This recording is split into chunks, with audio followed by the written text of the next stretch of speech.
দাম দিয়ে দোকান থেকে কিনে এনে আসল জিনিস সর্ষে পোস্ত বাটার গ্রেভিটাকেই কেন ফেলে দিতে হলো সেটাই আজকের ভিডিওতে বলবো। আর আমাদের মতন এই ভুল যেন কারণ না হয়। প্রথমে তো সকালবেলায় ডাল আলু ভাজা সবকিছু হয়ে যাওয়ার পর আমরা সবাই বন্ধুরা মিলে একটু গল্প করতে করতে টিফিনটা করে নিয়েছিলাম। আগের দিনের ভিডিওতে বলেইছিলাম টিফিনে ছিল পেটাই পরোটা আলু ভাজা সঙ্গে তরকারি। যতদূর সম্ভব আমাদের ভুলটা হয়ে গেছে পোস্ত যেমন তেমন বিশেষ করে সর্ষেটা না ভিজিয়ে শুকনো করাতে নেড়ে নেওয়া। যাই হোক, শেষ পর্যন্ত কিভাবে ম্যানেজ করা হলো সেটাই আসল ব্যাপার। তবে মাছগুলো ছিল একদম টাটকা। মাছগুলোকে ভালো করে ধুয়ে বেছে নিয়ে নুন হলুদ মাখিয়ে অল্প কিছুক্ষণ রেখে দেওয়া হয়েছে। এবার একটা প্যানের মধ্যে বেশ অনেকটা সর্ষে তেল দিয়ে গরম করতে দেওয়া হয়েছে। পাবদা মাছ ভাজার সময় প্রচুর তেল ছিটকায় এটা জানি, কিন্তু এত যে ছিটকাবে সেটা বুঝতে পারিনি। যাই হোক, এতগুলো মাছ ভাজতে কিন্তু বেশ অনেকটাই টাইম লেগেছে। তবে প্রথমবারের মতো নেক্সট টাইম ভাজার সময় কিন্তু আর বেশি তেল ছিটকায়নি। যাই হোক, সব মাছগুলো ভাজা হয়ে যাবার পর কড়ার মধ্যে অল্প একটু সর্ষে তেল দিয়ে তার মধ্যে কালো জিরে বেশ কয়েকটা কাঁচা লঙ্কা ফোড়ন দিয়ে সর্ষে পোস্ত বাটা দিয়ে অল্প একটু কষিয়ে নেওয়া হয়েছিল। তারপর এর মধ্যে অল্প একটু হলুদ দিয়ে নেড়ে নিয়ে পরিমাণ মতো জল দিয়ে ভাজা মাছগুলোর মধ্যে দিয়ে মোটামুটি মিনিট 5-7 মতন ফুটিয়ে নিয়ে ঝোল থেকে মাছগুলো আলাদা করে নেওয়া হয়েছিল। এতক্ষণ মোটামুটি ঠিকই চলছিল।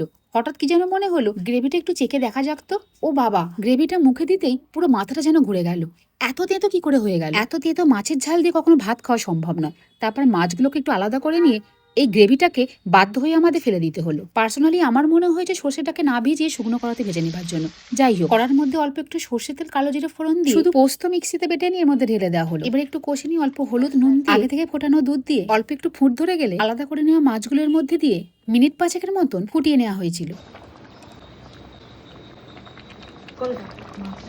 এবার ফুটে গেলে ওপর থেকে অল্প একটু সর্ষে তেল দিয়ে মাছগুলোকে একটা জায়গায় ঢেলে নেওয়া হয়েছিল। আমরা তো ভাবছিলাম মাছগুলো মনে হয় আর খাওয়াই যাবে। যাই হোক, দুধ আর পোস্ত দিয়ে করা পাবদা মাছের এই জালটা খেতে কিন্তু দারুণ হয়েছে। আর মাছগুলোর মধ্যে কোনো তেতো ভাবই ছিল না।